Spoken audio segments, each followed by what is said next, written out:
President Joe Biden may hope the United Auto Workers Union won't strike the three unionized automakers in the country.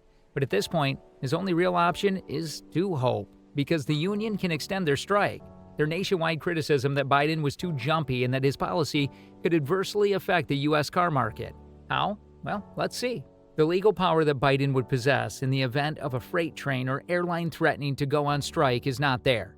In some situations, the president may order both parties to stay at work under a different labor regulation. He can only exert public pressure as a result. Though he has a reputation as a pro-union president, his influence with the union is limited, particularly in light of the union's criticism of the administration's backing of the switch from gas-powered to electric vehicles, which it views as detrimental to the jobs of many of its members.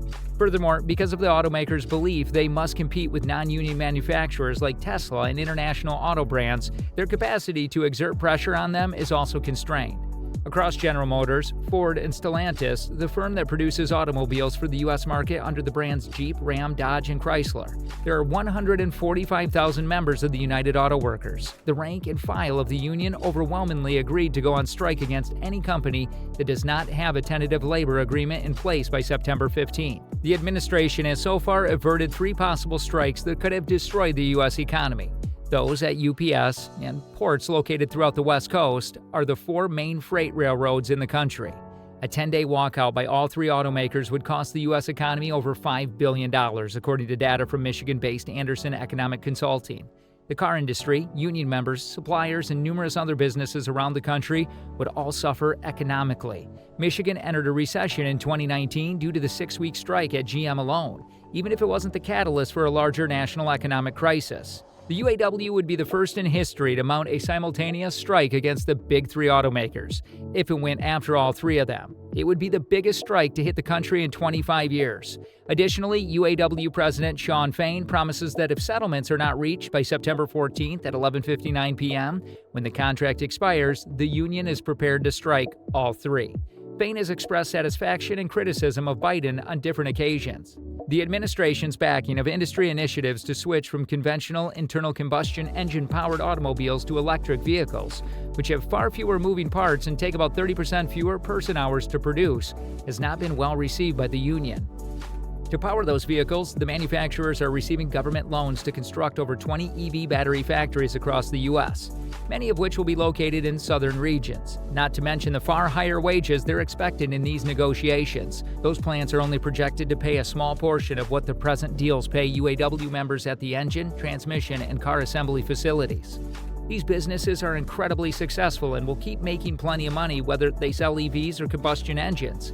However, when Ford and its South Korean partner, SK, received a $9.2 billion federal loan in June to construct 3 battery plants, Fain stated, yet the workers get a smaller and smaller piece of the pie.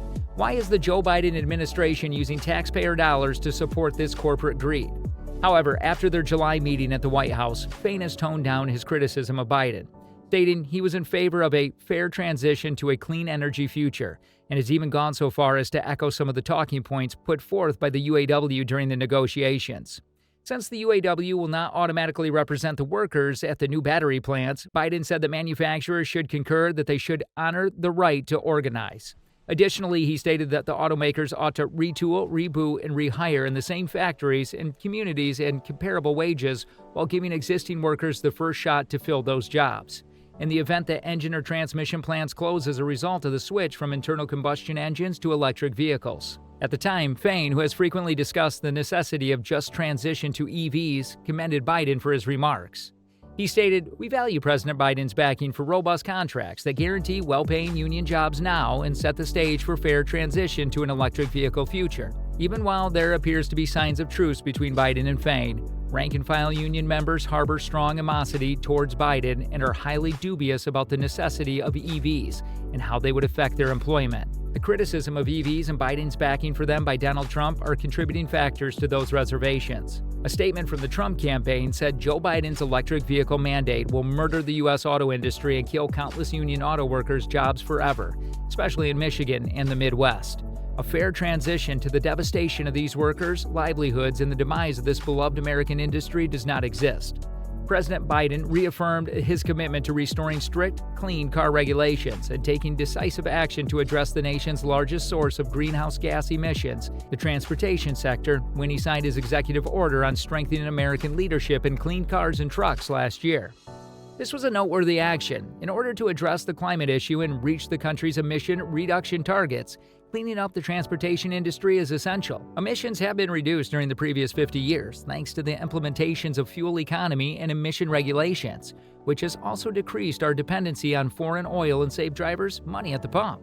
Now, where are we? The Department of Transportation and the Environmental Protection Agency have implemented some of these directives since the declaration was made a year ago. They have strengthened the fuel efficiency and emissions regulation for cars and light trucks and started the process of enacting stricter regulations for medium and heavy-duty trucks. It should come as no surprise that in the wake of President Biden's executive order, battery and vehicle manufacturers have declared that the growing portion of their previously stated global investment in sustainable technology will now be made in the United States.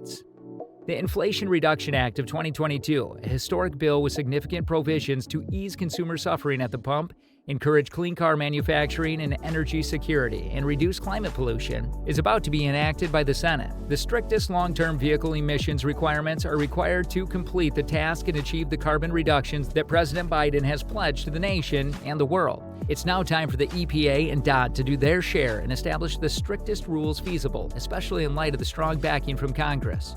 President Biden set a goal for 50% of all new car sales in 2030 to be zero-emission vehicles, which includes fuel cell, plug-in hybrid, and battery electric vehicles. This was perhaps one of the most noteworthy sections of the executive order.